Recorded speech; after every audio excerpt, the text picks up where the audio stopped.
तो हम किडनी पढ़ रहे हैं क्योंकि शरीर में मेटाबॉलिज्म रेट होते हैं, मांसपेशियां सेल्स जो है टूटती हैं बनती हैं। तो उससे क्या होता है कि बहुत सारे वेस्ट प्रोडक्ट बन जाते हैं और वो खून में बहते रहते हैं। तो जो उनको बाहर निकालने का काम किडनी करती है। इसके अलावा जो स्किन है, लंग्स है, लार्ज इंटेस्टाइन है, ये भी वर्क करते हैं, उसको बाहर निकालते हैं। एक, एक मिनट आप देंगे, सॉरी मुझे एक मिनट।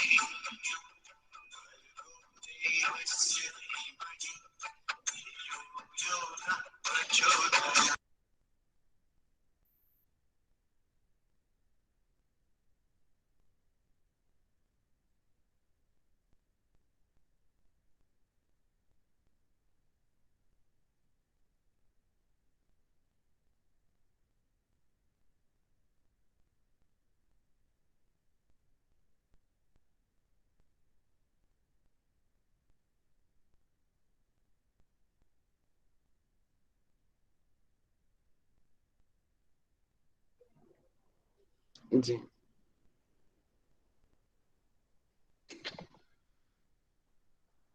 हम पढ़ रहे थे किडनी को। तो किडनी क्या करती है, हमारे ब्लड को प्योरीफाई करने का काम करती है, कि ब्लड की जो इम्प्योरिटी है उनको बाहर निकालती है। किडनी वन पेयर होती है, पीछे की तरफ स्थित होती है, इसलिए जो किडनी में स्टोन होता है हमें पीछे ही दर्द होता है। तो पीछे दर्द होने वाला वो किडनी का पेन होता है, और आगे वाला किडनी का स्टोन का नहीं होता। तो पीछे की तरफ होती है, पीछे थोरेसिक रीजन की जो 12वीं वर्टिब्रा है और लंबर की थर्ड, इसके बीच में ये स्थित होती है। और इसके जो प्रोटेक्शन के लिए जो फ्लोटिंग रिब्स है 11 एंड 12, ये प्रोटेक्ट करती है, इसको सुरक्षा देती है। इसकी जो राजमा की तरह स्ट्रक्चर आपको दिख रहा है, कि जैसे राजमा की दाल होती है उस तरीके से इसका आकार है। और कलर जो है इसका रेडिश ब्राउन होता है, भूरे रंग की होती है ये। और इसकी जो लेंथ है 10 to 12 है, विड्थ इसका आधा कर देंगे 5 to 7 है, थिकनेस इसकी और आधी कर देंगे, मोटाई 2 से 3 सेंटीमीटर की।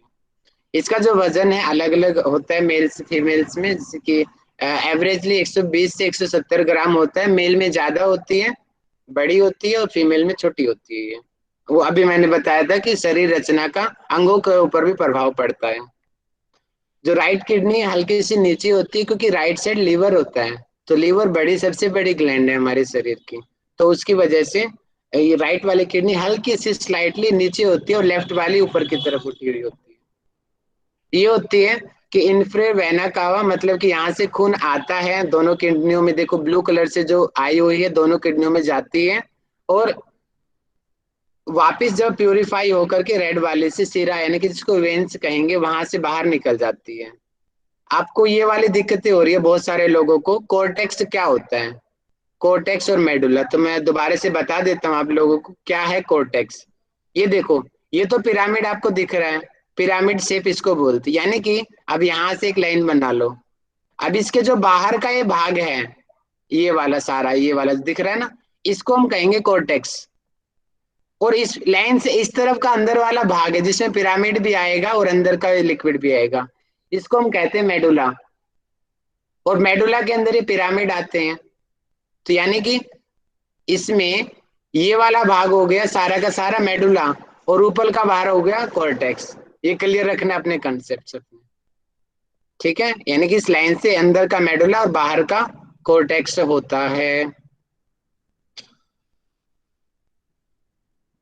और हम पढ़ते हैं अभी आगे का, कि नेफ्रॉन क्या है, इसकी स्ट्रक्चर एंड फंक्शनल यूनिट है किडनी की। और नेफ्रॉन दो प्रकार के होते हैं, कोर्टिसोल एंड जस्टा मेडुलरी। अब कोर्टिसोल नेफ्रॉन क्या होता है, 85% की कोर्टेक्स में रहता है। कोर्टेक्स अभी बताया ना, बाहर का पार्ट जो है वो कोर्टेक्स होता है, और अंदर का पार्ट जो है मेडुला होता है। अंदर का जिसमें पिरामिड भी आएंगे, और पिरामिड के बीच का जो लिक्विड है वो भी आएगा।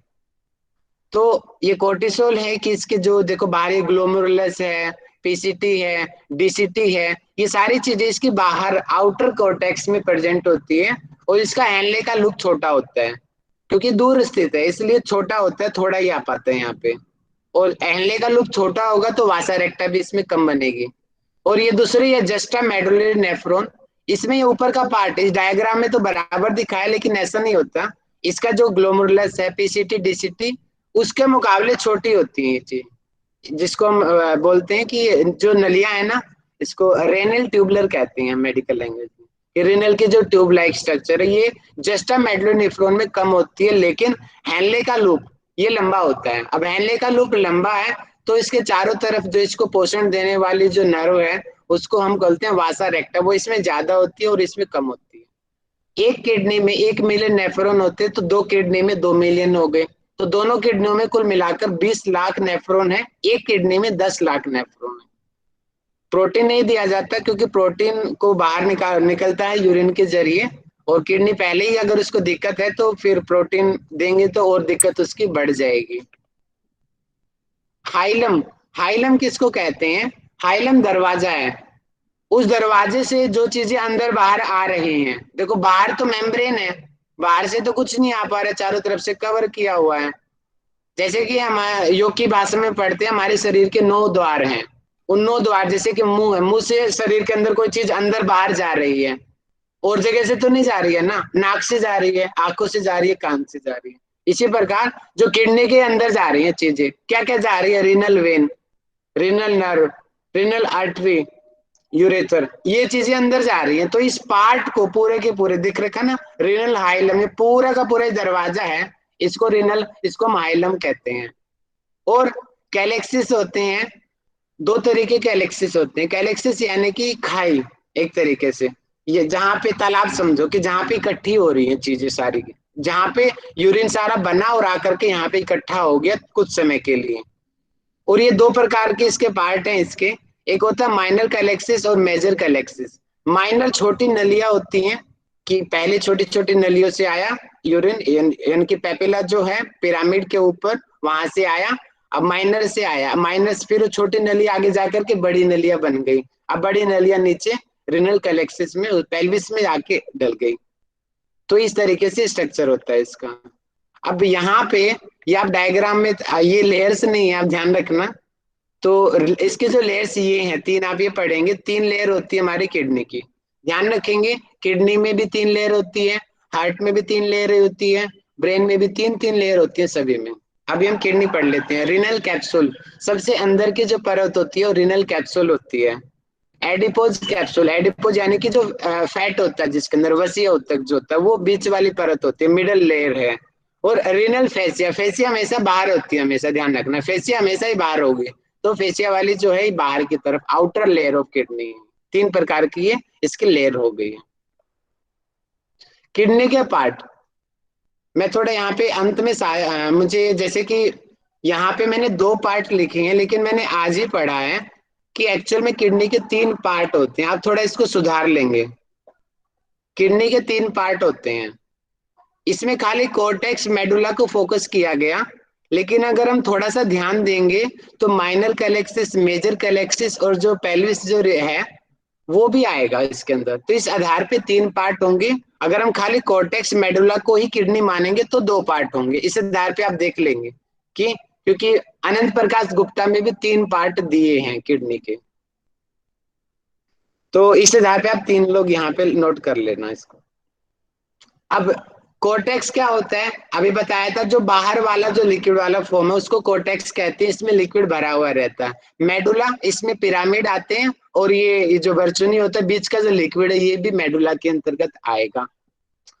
अब इसमें लगभग 8 से 12 पिरामिड्स होते हैं, जिनका कुराना नुकीला के कोना है ये वाला, ये इनको कैलेक्सिस में खुलता है, और जिस कोने वाले पॉइंट को नाम इसको पेपिला बोलते हैं। तो पहले माइनर कैलेक्सिस होगी, फिर मेजर आएगी, फिर बड़ा आगे खाई आएगी, उस हिसाब से। तो इसको हम रेनल पिरामिड इनको कह देते हैं। बरचुनी, इन पिरामिड के बीच का जो जगह है उसको हम रिनल कॉलम और बरचुनी कहते हैं। कोर्टेक्स बाहर है, पेपिला कोने वाला सिरा है, ठीक है, ये भी हो गया। हाँ, ये वाली सीक्वेंस आप अच्छे से याद कर लेंगे। रेनल पेपिला के बाद में माइनर कैलेक्सिस, माइनर के बाद में मेजर कैलेक्सिस, इसके बाद में renal pelvis, ureter, urine bladder और यूरेथ्रा। ये पेपर में आ चुकी है ये वाली सीक्वेंस, एक बार क्वेश्चन आया था यहाँ से, तो इसको अच्छे से याद कर लें, सीक्वेंस आएगी पेपर में। नेफ्रॉन हमने पढ़ लिया। अब नेफ्रॉन का डिफरेंस क्या है? ये 75-80% बाहर रहता है, ये बाहर कम रहता है। इसका लूप ऑफ हेनले छोटा होता है, कोर्टिसोल का जस्टामेटोलिक बड़ा होता है। इसमें ये आउटर कोर्टेक्स में होता है ग्लोमेरुलस, और इसका ग्लोमेरुलस क्या होता है इनर कोर्टेक्स में होता है। देखिए ये आउटर कोर्टेक्स है, कोर्टेक्स तो पूरा हो गया यहाँ से यहाँ तक, ये ऊपर की तरफ है, तो ये अंदर के, ये इनर कोर्टेक्स है। अब इसमें क्या है पेरिट्यूबुलर, यानी कि जो ये नलियां हैं, पीसीटी डीसीटी ज्यादा होती हैं और इसमें कम होती हैं, जस्टा मेडुलरी में कम होती है। अनुपस्थिति का मतलब कम, ना नहीं है, कम है इसका मतलब। अब कोर्टिसोल में क्या है कि लूप ऑफ हेनले छोटा होता है, तो ऑटोमेटिक लूप ऑफ हेनले छोटा है तो वासा रेक्टा भी कम होगी। अब इसका लूप ऑफ हेनले बहुत बड़ा है, तो ऑटोमेटिक इसका वासा रेक्टा भी ज्यादा होगी इसकी।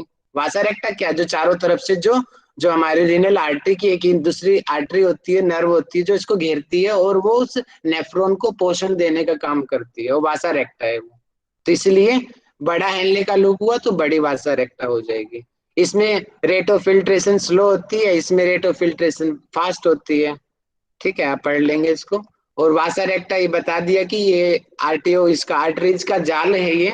जैसे कि ये देखो ब्लू कलर की जो रीनल आर्टरी है, इसी का ही ये पार्ट है वासा रेक्टा, ब्लू कलर की जो हैंडले के लूप को कवर किया हुआ, इसी को वासा रेक्टा कहते हैं। ग्लोमेरुलस कल हमने पढ़ा था।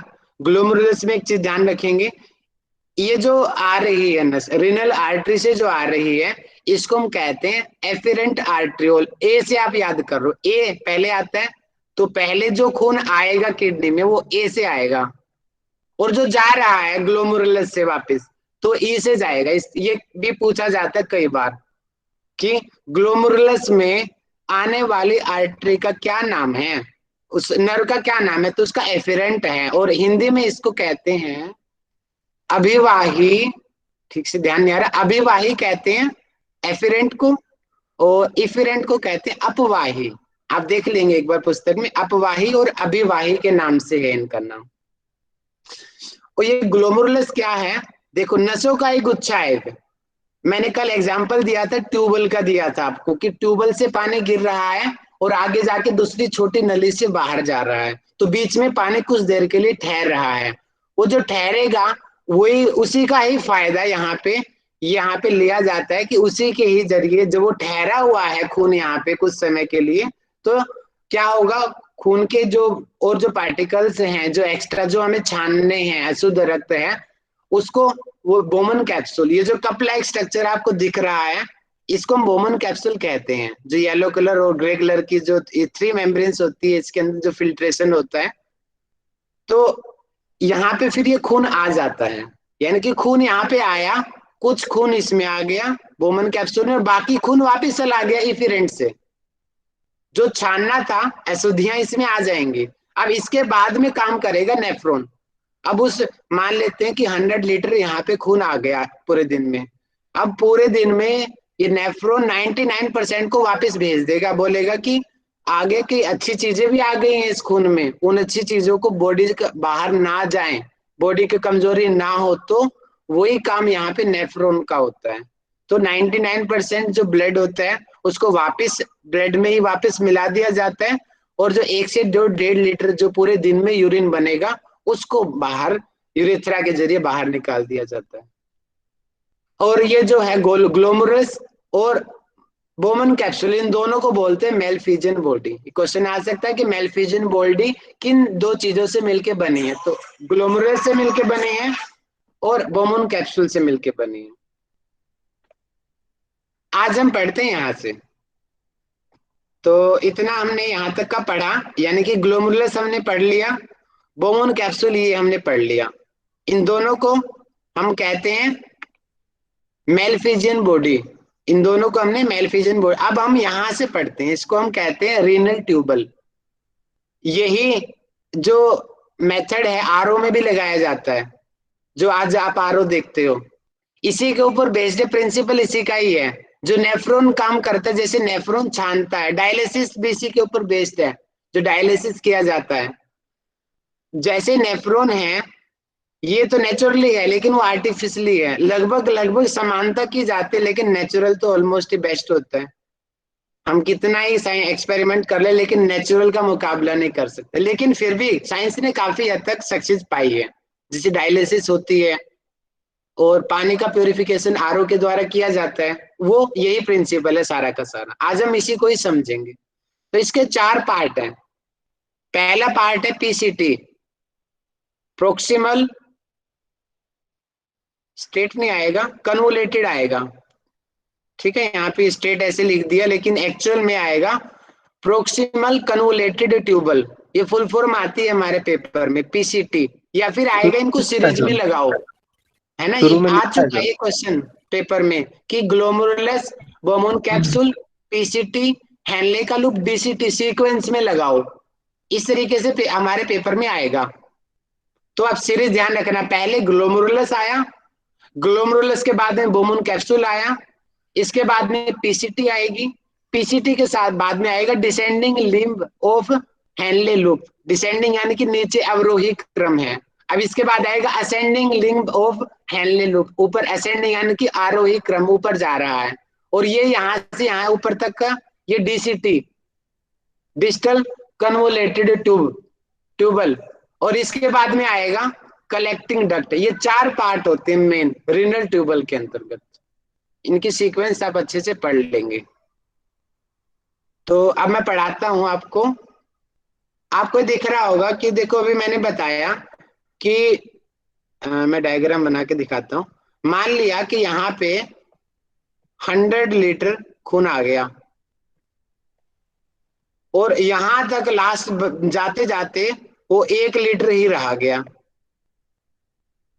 स्टार्ट किया 100 लीटर से और बाहर निकला सिर्फ लगभग 1 लीटर। क्यों? बाकी का 99 कहाँ गया? 85% तो ये ले गई, लगभग 80 से 85% तो यहाँ पे ये ले ली जाती है। 80 लिखो, 80 ज्यादा शूट करेगा, 80। और डिजिटल जो है लगभग 15 से 19% ये ले गई, वापिस खून में मिला दिया। और आप डिजिटल को समझ जाना, जो बीपी होता है बीपी को समझ जाओगे। जो बीपी में डॉक्टर इंजेक्शन लगाता है वो आप मैकेनिज्म आपको समझ आ जाएगी कि जब इमरजेंसी में जब बीपी बहुत ज्यादा बढ़ गया, एक डॉक्टर एक टीका लगाता है, एंटी डायरेटिक का इंजेक्शन दिया जाता है। उसका उसकी मैकेनिज्म यही है, वो टीका लगाएगा और ये जो डीसीटी के ऊपर उसका इफेक्ट पड़ेगा सीधा एकदम से। और फिर डीसीटी क्या करेगी, H2O का जो एब्जॉर्प्शन जो 90% हो रहा है ये होना बंद हो जाएगा। तो वो सारा का सारा यूरिन बन जाएगा। एकदम से पेशेंट को बाथरूम आएगा, बहुत जल्दी ज्यादा आएगा। और ज्यादा आएगा तो, क्योंकि यूरिन ज्यादा है तो ऑटोमेटिक खून की जो वॉल्यूम है कम हो गई। अब खून की वॉल्यूम कम होगी तो ऑटोमेटिक खून थोड़ा पतला हो जाएगा और एकदम से बीपी कम हो जाएगा। मैं अपनी मम्मी को भी देखता हूँ, मम्मी को हाई बीपी की शिकायत है। जब मम्मी को एकदम से, जब मम्मी गोली खाती है तो मैं देखता हूँ कि 15-20 मिनट में मम्मी एकदम से यूरिन के लिए जाती है, और यूरिन आते ही बीपी अपने आप कम हो जाता है। ये उसकी मैकेनिज्म है। पहले बीपी को आप समझो, बीपी है क्या। देखो, ये है एक नस और ये है दूसरी नस, इसको आप समझो। देखो, ये पूरी की पूरी खून से भरी हुई है। आप इसको पिचकारी समझो, हम होली आने वाली है, अब यहां से, अब ये पिचकारी से प्रेशर लगाया जाएगा तो सामने से यहाँ पे इस तरीके से यहाँ पे पानी गिर रहा है इस पिचकारी से। अब इसमें हमने क्या किया, इसमें रास्ता इतना बड़ा है, देखो डायमीटर किस इसका इतना बड़ा है, और इसमें हमने क्या किया, उस पिचकारी का मुंह छोटा कर दिया एंड में। एंड में करते ही उसका, देखो उसका प्रेशर आगे बढ़ गया। अब देखो, जो इसका डायमीटर बड़ा होने से ये जो है पानी थोड़ी दूरी पे गिर रहा था, अब उसी का हमने डायमीटर छोटा कर दिया एंड में, तो पानी तो उतना ही बाहर जाएगा लेकिन प्रेशर बढ़ जाएगा। यही हाई बीपी की मेन मैकेनिज्म है। जो हमारी खून की जो नसें होती हैं वो अगर फैल जाएंगी तो बीपी लो हो जाएगा, चौड़ी हो जाएंगे, उनका डायमीटर बढ़ जाएगा नसों का, तो बीपी एकदम से लो हो जाएगा। और अगर इसी की तरह अगर उसका डायमीटर, हमारी जो नसें हैं उनका डायमीटर छोटा हो जाएगा तो अपने आप ही, जैसे पिचकारी का पानी आगे गया था, अपने आप ही बीपी भी बढ़ जाएगा। आप एक्सपेरिमेंट करना, अपने हाथ में एक ट्यूब लेना, पानी वाली जो नली होती है ना, पेड़ पौधों में आप सभी पानी देते होंगे, उसका आप आगे से आधा मुंह बंद करना, आप देखेंगे कि पानी आगे तक जाएगा, प्रेशर बढ़ जाएगा पानी का, जबकि पानी उतना ही आएगा।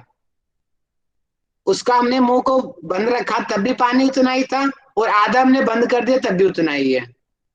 लेकिन जब आधा बंद किया तो पानी का प्रेशर बढ़ गया। ठीक वही मैकेनिज्म कि ये हाई बीपी में लगती है कि उसकी जो डायमीटर है वो छोटा हो जाता है, जिसकी वजह से खून का प्रेशर बढ़ जाता है, और लो बीपी में उसका डायमीटर बढ़ गया। तो मेडिसिन क्या काम करेंगी? मेडिसिन ये जो डायमीटर छोटा हुआ है ना, उसका डायमीटर बढ़ा देगी। वो हार्मोन के होते हैं कई चीजें, मेडिसिन, वो डायमीटर बढ़ जाएगा, अपने आप ही बीपी कम हो जाएगा। और भी कई हैं टेक्निक्स, बताएंगे धीरे धीरे आपको। तो अभी हम पढ़ रहे हैं पीसीटी, प्रोक्सिमल कन्वोलेटेड ट्यूबल। इसमें क्या होता है, आपको दिखाई दे रहे हैं जो एरो बाहर जा रही है, इसका मतलब है ये चीजें इस नली से बाहर निकल रही हैं, और कुछ एरो आपको अंदर जाते हुए भी दिख रही होंगी। इसमें नहीं दिखा रखी है, ये यहाँ पे दिख रही है, और यहाँ पर भी होती है ये ऐसी एरो, कुछ अंदर बनेंगी कि वो सिलेक्टिव रीअजोर्शन होता है। यहाँ पे कुछ एरो अंदर जाएंगी, लेकिन ज्यादातर एरो बाहर जाएंगी।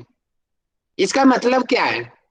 देखो यहाँ पर तो खून आया हुआ है, ये खून है, 100 लीटर ये खून आया हुआ है। अब ये बाहर जा रही है, मतलब कि इस खून से जो अच्छी चीजें हैं, जैसे कि सोडियम क्लोराइड, ये NaHCO3, पानी, अगर सारा ही यूरिन बाहर निकल, सारा ही खून का पानी बाहर चला गया तो डिहाइड्रेशन की समस्या आ जाएगी हमें। इसलिए दोबारा से एब्जॉर्प्शन होता है पानी का। लेकिन कई बार फिर वो अंदर की ओस्मोलरिटी क्या होती है, मतलब कि अंदर का पीएच भी कई बार बदल जाता है, बहुत ज्यादा एसिडिक हो जाता है, वो अंदर से फिर वॉल्स को ना जलाने लगता है। उस पीएच को मेंटेन करने के लिए दोबारा से, जैसे कि H+,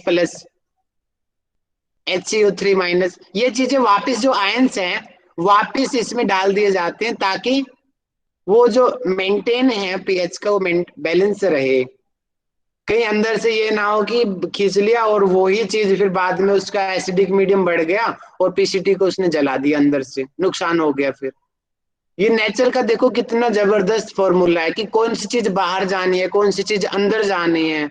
गॉड ने कितना सिस्टमेटिकली, इतनी अच्छे तरीके से हमें मैनेजमेंट इस शरीर हमें दे रखा है, और हम अपने लाइफस्टाइल से इसको बेकार कर लेते हैं।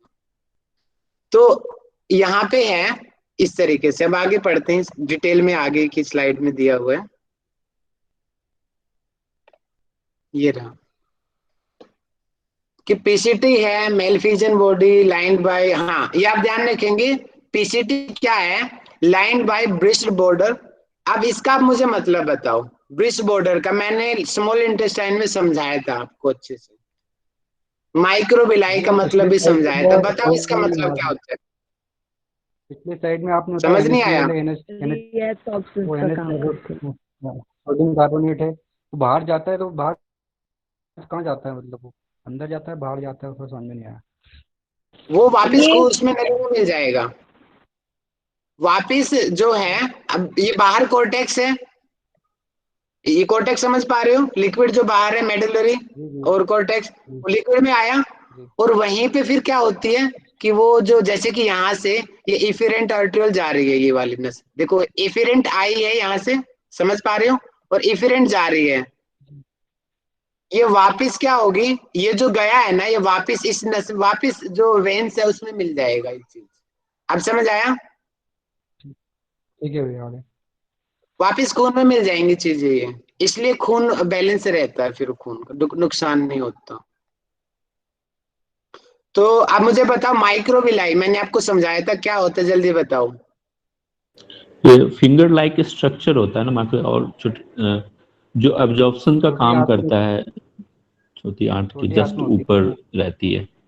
ठीक है, इसका मैंने एक आपको एग्जाम्पल भी दिया था, आज मैं थोड़ा दूसरे तरीके से एग्जाम्पल देता हूँ। ये है सिंपल नर्व, इसमें कोई चीज जा रही है। अब इसके अंदर ये माइक्रोविलाई इस तरीके से प्रेजेंट है, इस तरीके से। ये है माइक्रो, नीचे भी प्रेजेंट है।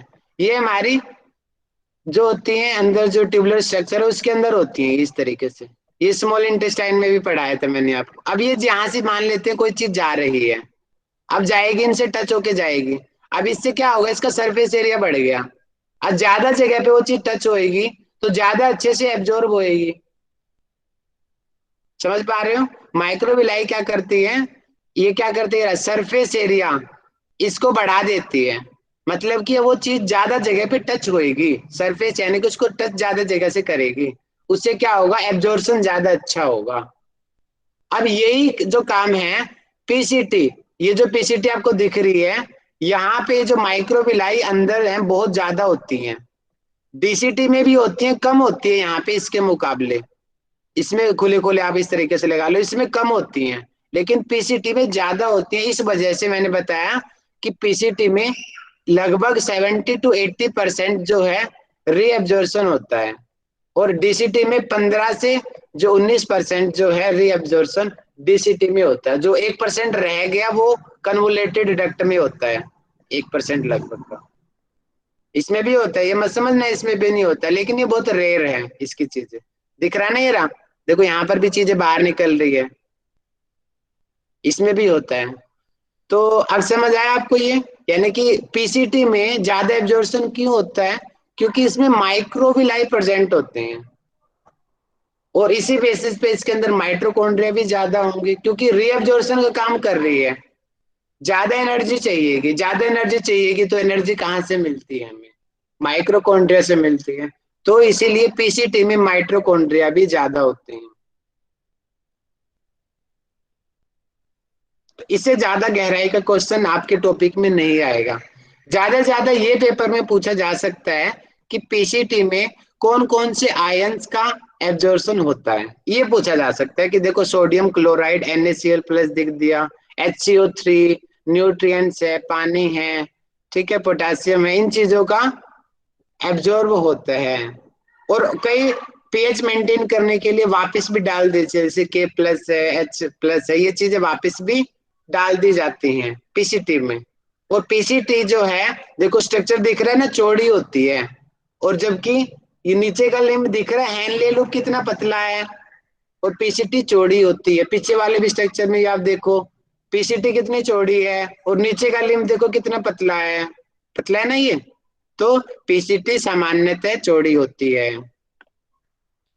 या पढ़ लेंगे आपको समझ आ उसका जाएगा कि रीजन 70। क्या होगा सर?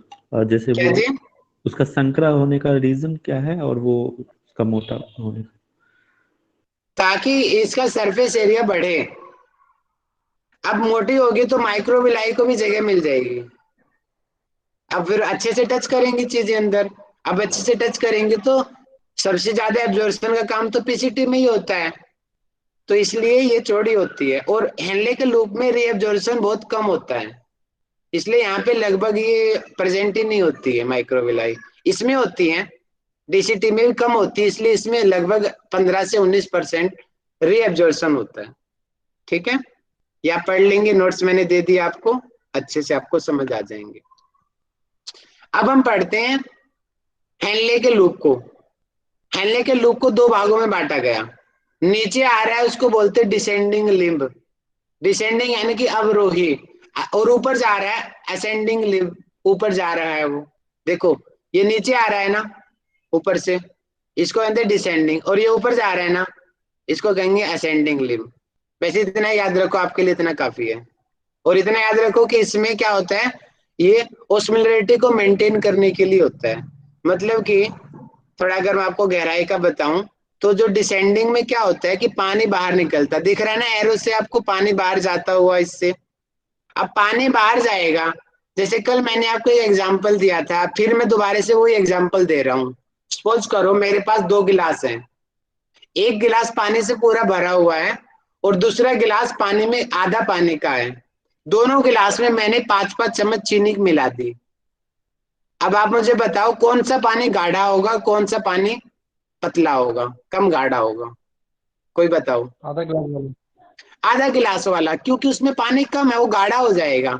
तो वही नियम हम यहाँ पे लगाएंगे। पानी कम हो गया तो इस वजह से जो है कि इसका जो है ये गाढ़ा हो जाएगा, और इसमें थोड़ा उल्टा होता है, इसमें आयंस निकल जाते हैं, मतलब कि चीनी को ही निकाल दिया लगभग, जो कैल्शियम है पोटासियम इन चीजों को निकाल दिया, तो इसमें वापस फिर पतला कर देती है ये।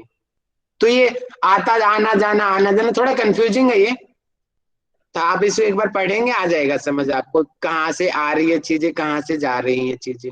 तो आप याद रखेंगे डिसेंडिंग लिम्ब में जो कॉन्सेंट्रेट होता है, मतलब कि गाढ़ापन आता है उसके अंदर, और जो असेंडिंग लिम्ब में पतलापन आता है, इतना आप ध्यान रखेंगे।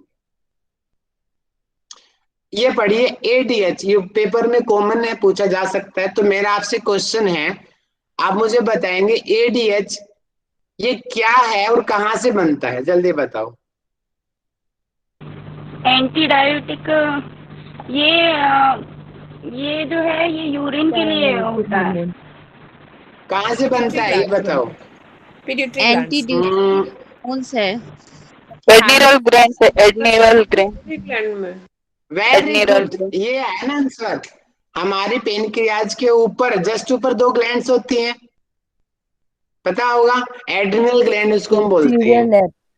अब वहां से बनता एडीएच, जब मैं 1-2 दिन में आपको पढ़ाऊंगा ग्लैंड्स का टॉपिक, वहां पे आप इसको देखना, एडीएच वहां पे आएगा। सर ये एंटी डायूरेटिक हार्मोन होगा, ये थोड़ा ये सा स्पेलिंग मिस्टेक लग रही है मुझे, है ना, आई होना चाहिए यहाँ पे, एंटी आई होना चाहिए। ड्यूरेटिक हार्मोन्स है सर। ठीक है, आप देख लेंगे, लेकिन आपको समझ आ रहा है, क्योंकि मैं टाइपिंग आप जैसे लोगों को ही देता हूँ, गलती हो जाती है, ज्यादा मेरे पास समय का भी अभाव है, इसलिए मैं हर चीज करेक्ट नहीं कर पाता। तो आप देख लेंगे, डाइल्यूटिंग की स्पेलिंग आप देख लेना, एंटी डाइल्यूटिक हार्मोन। ये कहाँ से निकलता है, ये निकलता है हमारे उससे एड्रिनल ग्लैंड से। और बीपी का कंसेप्ट यहीं पे शुरू होता है, जो डॉक्टर हमें इमरजेंसी में जो टीका लगाता है वो इसी में ही चेंज करता है, जिससे बीपी कम ज्यादा हो जाता है।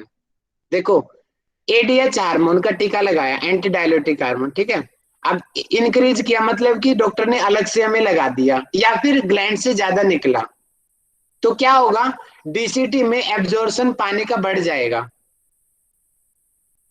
समझ पा रहे हो। अब खून में पहले मान लेते 5 लीटर था, वो 5.5 लीटर हो गया, अब उसको हार्ट को धक्का देने में और जोर लगाना पड़ेगा, तो क्या हो गया, बीपी बढ़ जाएगा, एडीएच कम आ गया, ये हार्मोन कम निकला, और क्या होगा फिर, तो क्या होगा, एब्जॉर्प्शन कम हो जाएगा, मतलब कि यूरिन की मात्रा बढ़ जाएगी। बताया ना मैंने अभी, जब मम्मी बीपी की दवाई खाती है तो एकदम से यूरिन आता है मम्मी को, और यूरिन आते ही बीपी कम हो जाता है। आप भी एक्सपेरिमेंट कर लेना, यूरिन बनेगा और बीपी अपने आप ही कम हो जाएगा। लो बीपी में ऊपर वाली मैकेनिज्म लगा दो, हाई बीपी नीचे वाले ट्रीटमेंट लग जाएगा।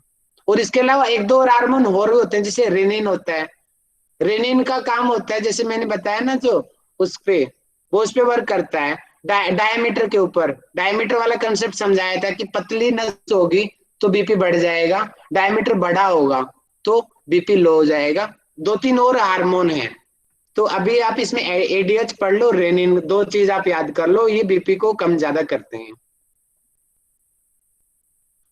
चलिए आगे हम बढ़ते हैं।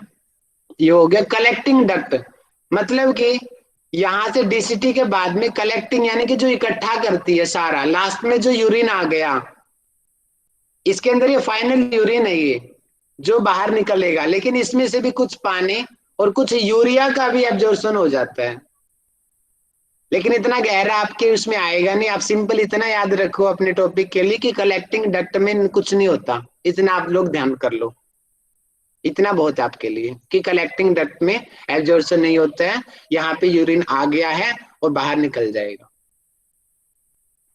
और अब ये सीक्वेंस, अब कलेक्टिंग डक्ट क्या होगी, देखो ये एक न्यूरॉन की कलेक्टिंग डक्ट है। इस तरीके के हम बताए थे कि 10 लाख न्यूरॉन है हमारी एक किडनी में, सबकी कलेक्टिंग डक्ट होगी, तो 1 की 2 की 10-50 ऐसे मिलके क्या करेगी, इसमें एक बड़ी डक्ट बनाएगी। जैसे मेजर कलेक्सिस में हुआ था ना कि माइनर कलेक्सिस मिलके मेजर हुआ, तो इसी प्रकार ये कई कलेक्टिंग डक्ट मिलके एक बड़ी डक्ट में खुलती है जिसका नाम है duct of Bellini, duct of Bellini. और डक्ट ऑफ बेलिनी एंड में जो पिरामिड का जो नुकीला वाला सिरा है जिसको हम बोलते हैं रिनल पेपिला, उसमें खुलता है। अब आगे का सीरीज वही है, रिनल पेपिला माइनर कैलेक्सिस में खुलेगा, माइनर कैलेक्सिस मेजर कैलेक्सिस में खुलेगा, मेजर कैलेक्सिस रिनल पेल्विस में खुलेगा जहां पे स्टोन पाई जाती है, पेल्विस जो है यूरेटर में खुलेगा, यूरेटर का यूरिन ब्लैडर में खुलेगा, यूरिन ब्लैडर में यूरेथ्रा में खुलेगा और वहां से यूरिन बाहर निकल जाएगी। यूरिन ब्लैडर में लगभग 300 से 400 मिलीलीटर यूरिन स्टोर हो सकता है और यहाँ से एक नर्व हमारे ब्रेन के साथ कनेक्ट होती है जो मैसेज देती है कि हाँ अब आपको यूरिन के लिए जाना चाहिए। तो जब 100, 200, 300 मिलीलीटर की यूरिन हमारे यूरिन ब्लैडर में भर जाता है तो नर्व का सिग्नल जाता है हमारे ब्रेन में और फिर हमें लगता है हाँ मैं वॉशरूम के लिए जा रहा हूँ, फिर हम वॉशरूम में जाकर के यूरिन रिलीज करते हैं। और यूरेट्रा जो है ये मेल के अंदर इसकी लेंथ ज्यादा होती है और फीमेल में इसकी लेंथ कम होती है। ये सीक्वेंस एक और मैंने अच्छा भैया, चार्ट बनाया। ज्यादा पानी, क्या जी? ज्यादा पानी पी लिया अपन ने, ज्यादा पानी हाँ पी लिया, खाती अपन ने 3 हाँ, ml से ज्यादा पी लिया अपन ने तो प्रॉब्लम हो जाएगी सर? क्या प्रॉब्लम आएगी? मतलब प्रॉब्लम हो जाएगी ज्यादा पानी पी लिया तो अपन, क्योंकि उसका कैपेसिटी तो कम है ना, प्रॉब्लम ये 300 आएगी, ml है बस। इसी जो आपने क्वेश्चन पूछा है ना, जो किडनी के जो पेशेंट होते हैं उनको कहा जाता है कि पानी कम पियो। क्यों? क्योंकि पानी को फिर निकालना पड़ेगा, निकालने के लिए नेफ्रॉन को ज्यादा काम करना पड़ेगा। अब नेफ्रॉन ज्यादा काम करेंगे, उसके तो नेफ्रॉन पहले से ही कम है क्योंकि वो किडनी का पेशेंट है। इसलिए किडनी के पेशेंट वाले को ये चीजें कम दी जाती है कि पानी कम पियो और वो चीजें कम पियो। लेकिन स्टोन वाले को पानी ज्यादा बोला जाता है। क्यों? क्वेश्चन आ रहा होगा माइंड में, स्टोन वाले को क्यों ज्यादा बोला जा रहा है? तो किडनी का डायग्राम्स में बताता हूँ आपको क्यों हम स्टोन में ज्यादा पानी पीते हैं। देखो, एक ये हमारी कैलेक्सिस है, यहाँ पे स्टोन रुका हुआ है। अब स्टोन पत्थर है, क्रिस्टल्स का बना हुआ, वो कैल्शियम वगैरह कई चीजें उसके अंदर है, उसके कंपोनेंट्स। पानी जब ज्यादा आएगा तो पानी अपने साथ में चीजें बह के ले जाता है, तो वो क्या होगा, वो क्रिस्टल्स पानी के साथ में बह के बाहर निकल जाएंगे। पानी कम पिएंगे तो क्रिस्टल्स नीचे ही बैठे रहेंगे और वो बड़े होते जाएंगे। इसीलिए कहते हैं कि जिनको किडनी स्टोन है वो पानी ज्यादा पियो, लेकिन जिनकी किडनी फेलियर की शिकायत है वो पानी कम पियो। ठीक है, ये हो मतलब गया 300 हमारा। ml से ज्यादा नहीं पी सकते एक बार में? सबकी अलग अलग होती है शारीरिक क्षमता, मेल की अलग है, फीमेल की अलग है, और जो आप काम करते हो उसके हिसाब से भी अलग है। मजदूर लोग ज्यादा पानी पिएंगे और जो एसी में बैठा है वो पानी कम पिएगा। तो शारीरिक काम कार्य के हिसाब से इसकी एवरेज ऊपर नीचे हो जाती है। सामान्य रूप से 200-300 मिलीलीटर एक बार में हम पी सकते हैं सामान्य व्यक्ति। ये हो गया। अब लास्ट में मैं थोड़ा सा इंट्रोडक्शन डायलिसिस का कराता हूँ क्योंकि लोगों ये हमारे सिलेबस में भी है, सिर्फ मैं इंट्रोडक्शन कराऊंगा और हमारे पेपर में सिर्फ इंट्रोडक्शन ही है। डायलिसिस क्या है? अभी आप चर्चा कर रहे थे कि किडनी फेलियर, किडनी फेल हो गई है, किडनी काम नहीं कर रही है, तो डायलिसिस आप लोगों ने सुना होगा। जो काम हमारा न्यूरॉन कर रहा है, ये जो न्यूरॉन ये काम कर रहा है, न्यूरॉन कितने हैं? 20 लाख हैं हमारे शरीर में। एक किडनी में 10 लाख, दूसरी में 10 लाख, 20 लाख न्यूरॉन काम कर रहे हैं इस यूरिन को बाहर निकालने के लिए। 1 लीटर यूरिन को निकालने के लिए 20 लाख न्यूरॉन काम करते हैं। अब किडनी हो गई फेल, किडनी फेल हो गई, दोनों किडनी काम नहीं कर रही हैं, तो क्या होगा? अब इसका काम क्या करेगा? इसका काम ये मशीन करेगी, इसको हम डायलिसिस कहते हैं। किडनी का काम क्या है? खून को साफ करना, खून की अशुद्धियां दूर करना, खून के अंदर जो यूरिक एसिड है, यूरिया है, क्रिएटिनिन है जो बढ़ चुके हैं उनको बाहर निकालना, ये यूरिन का काम है ताकि खून साफ रहे। तो किडनी के पेशेंट में किडनी तो हो गई खराब उसकी, अब वो ब्लड साफ कैसे होएगा? तो उसको डायलिसिस दिया जाता है। डायलिसिस 2 प्रकार का होता है, ये सामान्य है और सबसे फेमस है ये वाला डायलिसिस का डायग्राम मैंने दिखा रखा है। जैसे कि हथेली में एक आर्टरी है, एक यहाँ पे वेन है, उसमें क्या करते हैं, एक से खून लगा दिया, नस लगा दी यहाँ पे, और उससे ये नीचे वाले से जा रहा है खून, ये आर्टरी है, ठीक है, हमारी अंदर की तरफ, यहाँ से खून गया, यहाँ पे हिपेरिन का इंजेक्शन दिया। अब जल्दी से माइक खोल के बताओ, हिपेरिन मैंने लीवर में पढ़ाया था, इसका काम क्या होता है हिपेरिन का?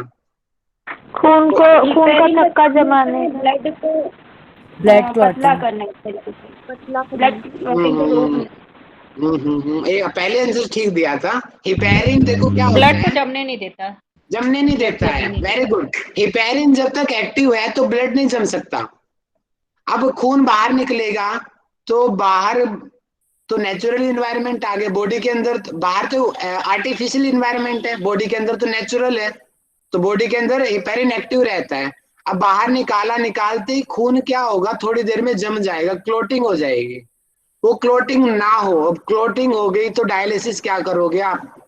डायलिसिस तभी तो करोगे जब वो खून ही रहे, लिक्विड ही रहे, इसलिए हिपेरिन मिला देते हैं ताकि वो ब्लड जमे ना, क्लोटिंग ना हो, तभी तो खून को साफ करोगे। तो पहले यहाँ पे हिपेरिन मिलाया जाता है, ये प्रेशर दिया जाता है ताकि वो आगे हार्ट का, ये जैसे हार्ट काम करता है उस तरीके से पंप होता है, जिससे वो आगे की तरफ हार्ट पे भी ज्यादा दबाव ना पड़े, जो एक्स्ट्रा हमने लेंथ बढ़ाई है हमारी नर्व की, ये पंप इसका काम करता है।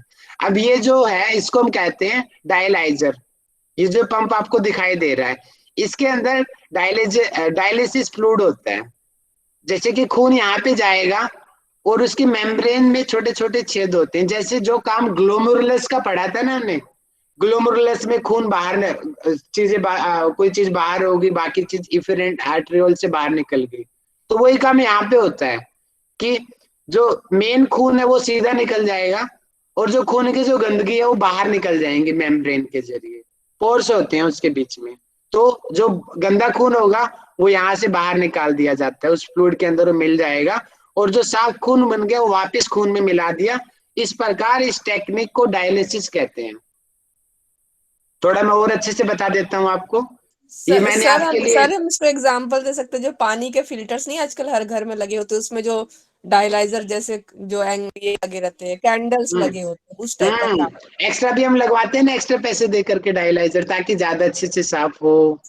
बहुत बढ़िया, बहुत हाँ बढ़िया। हाँ। तो ये नोट्स मैंने यही चीजें इसमें बताई गई है, मैं आपको आज भेज दूंगा, पढ़ लेना।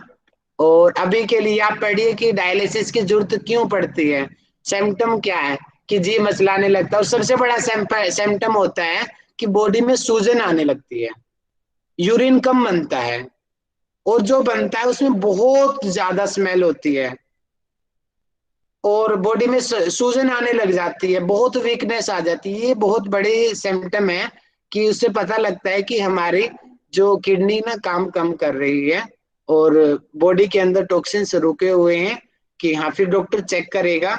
और जो मेडिकल टर्म में बोलेंगे तो बोलते हैं कि अगर 15% किडनी काम कर रही है, 85% बंद कर दिया काम करना, तो बोलते हैं कि ऐसे पेशेंट को डायलिसिस ले लेना चाहिए। नहीं लेगा तो क्योंकि वो टॉक्सिन, किडनी का काम है खून से टॉक्सिन्स को बाहर निकालना, अब किडनी काम तो नहीं कर रही है क्योंकि वो तो हमारी गलत आदतों से खराब हो गई है, तो वो गंदगी शरीर में रहेगी। अब वो गंदगी क्या करेगी, हमारे हार्ट को, ब्रेन को और लीवर को, इनको नुकसान पहुंचाएगी। इसीलिए क्या होता है, डायलिसिस करते हैं ताकि वो गंदगी बाहर निकले और ऑर्गन खराब ना हो। डायलिसिस दो प्रकार का होता है, एक को बोलते हैं हीमोडायलिसिस और दूसरे को बोलते हैं पेरिटोनल डायलिसिस। 2 दिन पहले किसी ने पूछा था पेरिटोनल डायलिसिस क्या होता है, मैं आज बता देता हूँ क्या होता है। देखो, ये जो सिंपल जो हाथ से जो नस से निकाल के, जो पहले भी जो डायग्राम मैंने दिखाया था ये वाला, इसको बोलते हैं, ये पहले वाला ये हीमोडायलिसिस है। ये वाला जो चक्र दिखा रहा है, हिपेरिन मिलाया डायलाइजर में क्लीन हुआ ये।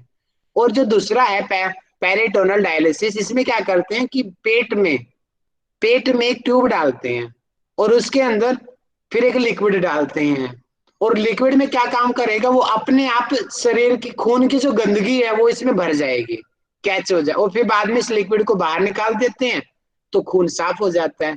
लेकिन ये पहले वाला, ये हीमोडायलिसिस ज्यादा सक्सेसफुल है, पेरिटोनल थोड़ा कम सक्सेसफुल है, क्योंकि इसमें कम खून साफ होता है और हीमोडायलिसिस में खून ज्यादा अच्छे से साफ होता है। पेरिटोनल डायलिसिस क्या होता है, इसमें ये महंगा भी होता है और हीमोडायलिसिस थोड़ा सस्ता होता है उसके मुकाबले।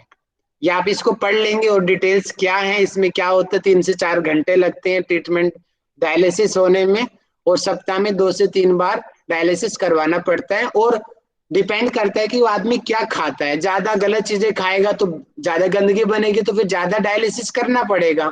और अगर अच्छी चीज खाएगा, और ऐसी बात नहीं है, अगर आप अपनी डाइट का कंट्रोल करेंगे, अच्छे से योगाभ्यास करेंगे, तो डायलिसिस छूटा भी है कई लोगों का। लेकिन डायलिसिस के आने के बाद में कम चांसेस होते हैं आदमी की किडनी ठीक होने के। लेकिन अगर आप अपने डाइट को अच्छा करोगे तो संभावना है आप ठीक हो जाओ। और योग इसके अंदर बहुत बहुत ज्यादा हेल्प करता है, क्योंकि नाड़ियां शुद्ध होंगी तो अपने आप ही जो इम्प्योरिटीज हैं वो दूर होंगी, और शरीर में टॉक्सिन्स कम बनेगा तो अपने आप ही हमारी किडनी को कम काम करना पड़ेगा। किडनी काम कम करेगी तो अपने आप ही किडनी ठीक हो जाएगी, उसका वर्किंग लोड कम हो जाएगा। तो आप ये पेरिटोनल की मैकेनिज्म भी पढ़ लेंगे। इस प्रकार हमारा आज का ये पूरा का पूरा एक्सक्रेशन सिस्टम कंप्लीट सर। हुआ है। आपको बहुत बहुत बधाई सभी को। कल से राहुल हम अगला भैया स्टार्ट करें। राहुल जी, सर। भैया, अगर दोनों में से कोई एक किडनी खराब हो जाती है तो एक किडनी पे भी काम चल सकता है? काम चलता है, एक से काम चलता है। इसीलिए क्या तो करते हैं कि किसी पेशेंट की एक पे किडनी खराब हो गई तो बोलते हैं कि उसके रिश्तेदार में या जिसके साथ में उसका ब्लड ग्रुप मैच करता है, और भी कई चीजें मैच करती हैं, तो फिर डॉक्टर डिसाइड करता है कि इसकी किडनी लगाएं या ना लगाएं।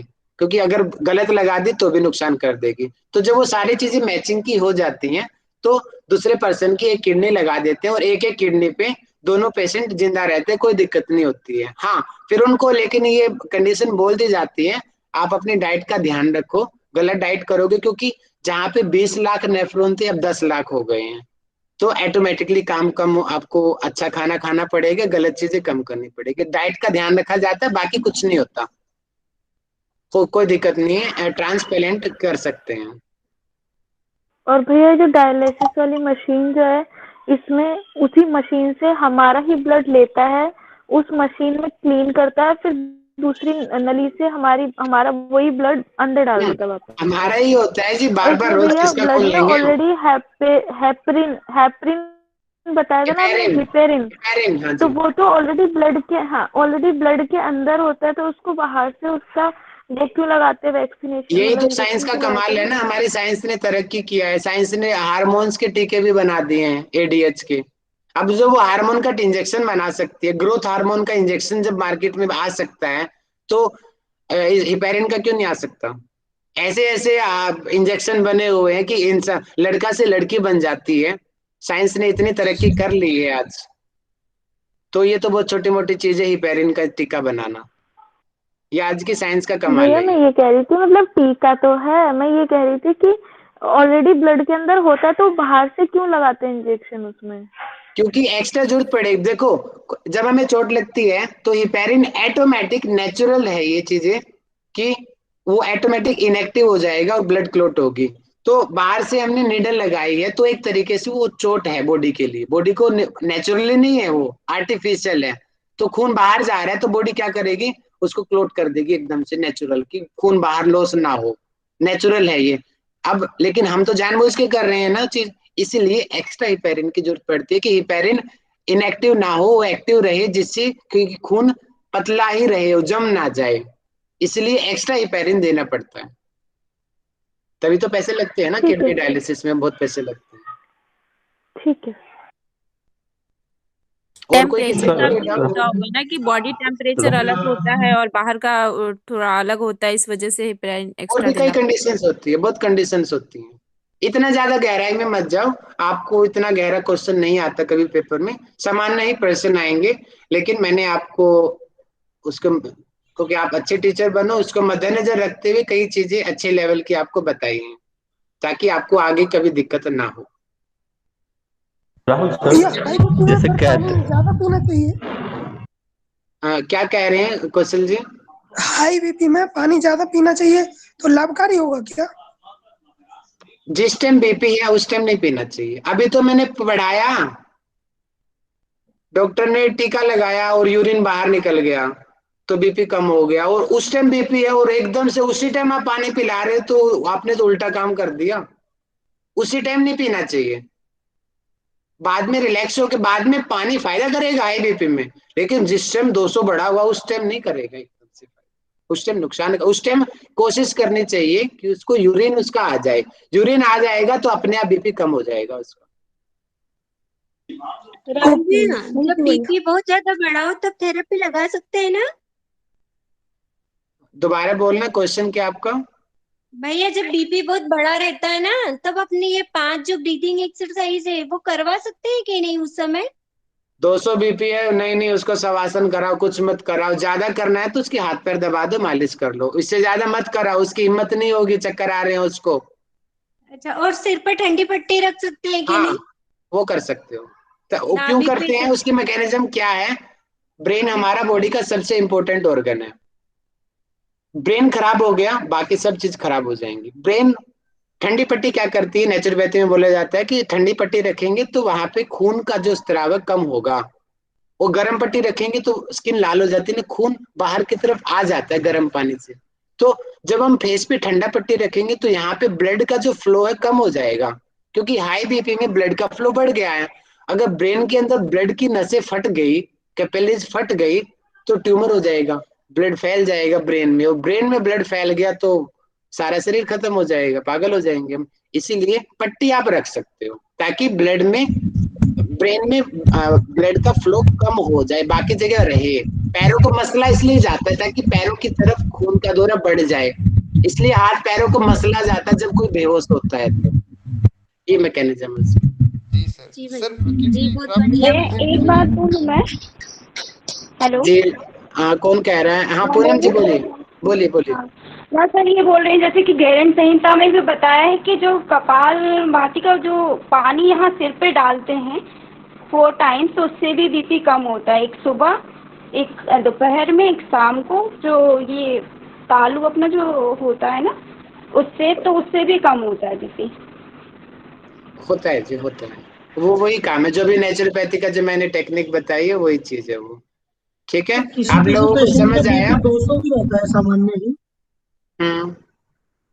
तो सर उनमें क्या करा सकते हैं? मतलब एक हमारे भैया हैं सर, उनका हमेशा से ही बीपी 200, 180, 200 इस तरीके से रहता है। और कोई दिक्कत भी नहीं होती उनको? दिक्कत सर उनको हार्ट की काफी पहले हुई थी, उसके बाद उनकी बीच बीच में जांच वगैरह होती रहती है सर, तो कोई दिक्कत है नहीं उन्हें फिलहाल, ठीक है। तो अच्छा, उन्हें तो कुछ करा सकते उसमें हैं ना लोग? हमारे योगिक अभ्यास में देखो, डाइट और दिनचर्या बहुत बहुत ज्यादा इफेक्ट डालती है इन चीजों के ऊपर। हमारा उठने का, सोने का जो टाइम है, जिसको बायोलॉजिकल क्लॉक बोलते हैं, कि उसके अकॉर्डिंग काम जी। करना। और योग के अभ्यास में अनुलोम विलोम प्राणायाम, चंद्रवेदी प्राणायाम एक रामबाण का काम करती हैं इस प्रॉब्लम के अंदर। होल्डिंग नहीं करनी है ब्रीदिंग की, होल्डिंग करेंगे तो बॉडी के अंदर हीट बढ़ जाती है। हाई जी बीपी सर। में तो हीट ऑलरेडी बढ़ी हुई है। बिना होल्डिंग के अनुलोम विलोम प्राणायाम कराओ, बहुत उनको फायदा मिलेगा। ठीक है सर। सर मैं पूछ रहा हूँ कि इसीलिए गर्म पानी से नहाने के लिए मना किया जाता है कि सर्दियों में भी गुनगुने पानी से नहाओ। वो नर्वस सिस्टम का कंसेप्ट है वहां पे। नर्वस सिस्टम का, ठंडे पानी से ना हमारी नर्व्स ज्यादा एक्टिव होती हैं, इसलिए। आप देखते हो ना, ठंडा करोगे एकदम से पूरा बॉडी कांप जाती है। गर्म में ऐसा इतना कुछ नहीं होता खास, गर्म में तो खून नसें लाल हो जाती हैं, बाहर की स्किन। लेकिन